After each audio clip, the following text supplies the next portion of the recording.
Yao, on s'intéresse à ce samedi d'assainissement. Voilà, ça change un tout petit peu. La circulation n'est pas entièrement fermée.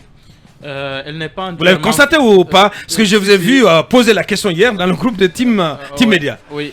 Et je pense que même s'ils ont essayé un peu de revoir les choses, parce que vous savez, lors de la première journée organisée il y a un mois, il y a eu beaucoup de problèmes qui avaient été enregistrés, notamment ce jeune qui a eu du mal à évacuer sa femme malade à l'hôpital. Je pense qu'il y a eu une prise de conscience. Une prise de conscience, effectivement. Pour dire que tout un pays ne peut pas s'arrêter justement parce qu'on organise des séances d'assainissement.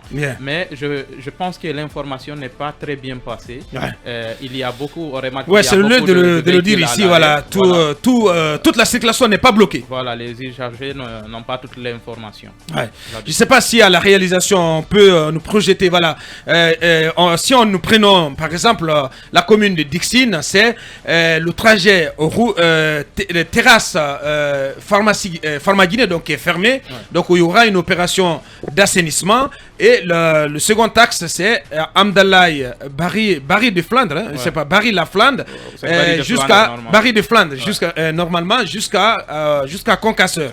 Voilà, ça c'est pour la commune de Ratouma. C'est pas Manu, si tu peux m'aider pour la commune de Ratouma. Oui, il y a déjà la T7, T8. Voilà. Le graphique à l'instant, pour ceux qui nous suivent sur la page Facebook. Voilà, la route donc en partance vers la T8 qui est ouverte. Vous avez également le carrefour T5 Kobaya qui va jusqu'à Lambagny, qui circule également. En fait, le carrefour transit qui est fermé. C'est là qui est fermé. C'est les axes fermés. Les trajets non ouverts à la circulation. Voilà, donc le carrefour T5 Kobaya Lambagny fermé également. Carrefour transit. Je ne vois pas trop le point d'arrivée en bas. On n'a pas de point d'arrivée. C'est aussi fermé. Mais il y a également le carrefour. C'est les grands axes. L'autoroute Le Prince et l'autoroute Fidel Castro sont ouverts. Visiblement, oui. Parce que toutes les voies citées là sont des voies. Les perturbations, c'est au niveau des transversales. Pratiquement les autoroutes sont ouvertes à la circulation. Très bien.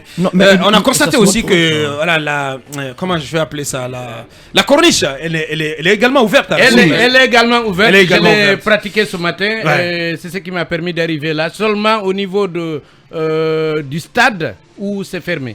Parce que le tronçon stade cimetière à côté de Djouma est fermé. Oui, en fait, il faut dire que cimetière. Voilà, justement. Il faut dire que les préoccupations des citoyens et puis les alertes données par les journalistes ont été finalement prises en compte par le ministère de l'administration du territoire et de la décentralisation, parce que c'était une nécessité, comme mon frère Gao l'a rappelé. Le pays ne peut pas s'arrêter parce qu'on doit procéder à une journée d'assainissement où on appelle les citoyens. Parce qu'il y a des malades, il y a des gens qui doivent se déplacer les matins, il faut les laisser aller. Je pense que cette doléance a été prise en compte par le ministre Mouri Condé, finalement, qui a accepté d'ouvrir... de revoir sa copie. Donc de revoir notamment le dispositif qui a été mis sur place. Mais s'il faut parler de cette journée d'assainissement... Voilà pour Matoto, si tu permets, très rapidement, c'est le rond-point Matoto... parc jusqu'à la tannerie qui est fermé, et puis l'Ansanea barrage d'Abompa, voilà, qui est fermé. Voilà. Certains longs trajets également sont longs trajets, mais de ce côté il y a, je crois, une déviation, il y a la corniche, donc je pense que les usagers ont la possibilité d'emprunter cette corniche là pour notamment aller un peu plus devant.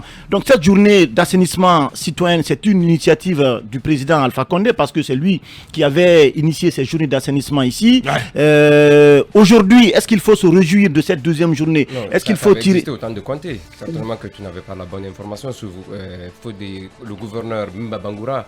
Dans le micro, s'il vous plaît. Mbemba Bangoura, à son époque, aussi avait initié ces journées d'assainissement, et surtout qui concernait principalement... Donc c'est une vieille pratique, une vieille recette. Bon, une recette de grand-mère. Oui, on a envie de dire. Oui, mais en fait, si vous prenez la capitale Conakry... C'est une recette d'époque. Quand vous prenez la capitale Conakry aujourd'hui, il y a rien de nouveau sous le soleil.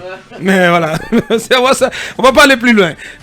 Si tu peux, on va progresser, hein, parce qu'on a beaucoup de choses à dire ce matin. Un du scénario, vous voulez rajouter, allez-y. Par rapport à la communication du ministre, contrairement à Diao et à Basekou, le communiqué du ministre Mory Condé ne mentionne nullement que c'est cela où l'ouverture de ces trajets est liée certainement aux différentes récriminations qui sont faites par la presse. Mais le communiqué lu sur les antennes de la RTG et dans le journal. Les trajets qui sont fermés. Les trajets qui sont fermés sont fermés pour des travaux, pour des raisons de travaux. Donc c'est ce que le communiqué dit.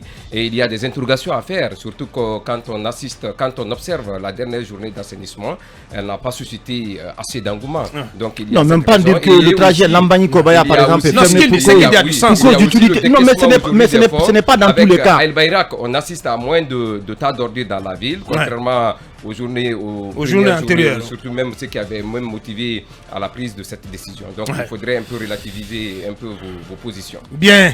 Mme Habib Marouane, le patron de Le Révélateur 224. On s'intéresse à